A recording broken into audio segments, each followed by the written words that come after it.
Yeah, I went. You know, I had grown up spending time in Israel. I felt deeply connected to the place. I thought I knew Israel. But the way that the apartheid system is actually built is such that Israeli Jews don't actually have to see the reality that Palestinians live under. They can drive on roads, you know, they can drive on the side of the wall where they don't have to see what is on the other side, the daily horrors and brutality and deep denial of dignity and freedom that Palestinians live under. And once I saw those realities with my own eyes, once I met people who had been evicted from their homes, who were denied basic freedom of movement, people just like me who want to live in freedom and safety, whose every piece of their lives have been destroyed and constricted by a system of Jewish supremacy, I couldn't unsee those things. And again, as Aaron has already spoke about, this is a story that thousands of Jewish people around the world have encountered.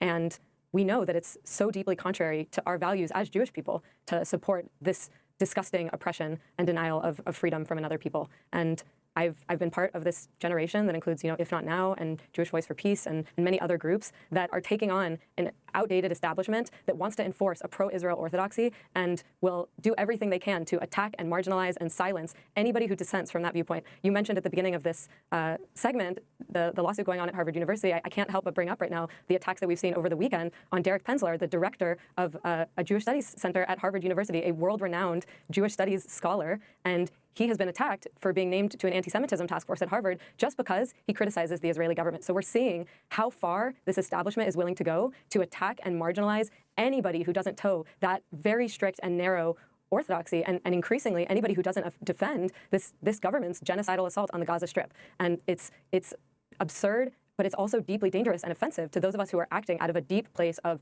intellectual integrity, of Jewish values, of a commitment to justice, who want to build a world of genuine safety and freedom and dignity for Jewish people and for Palestinians. And that old guard is more and more desperate to keep any of us out of public life and political life, and certainly not to be legitimized as a legitimate Jewish voice. Finally, Aaron Axelman, you're in Canada.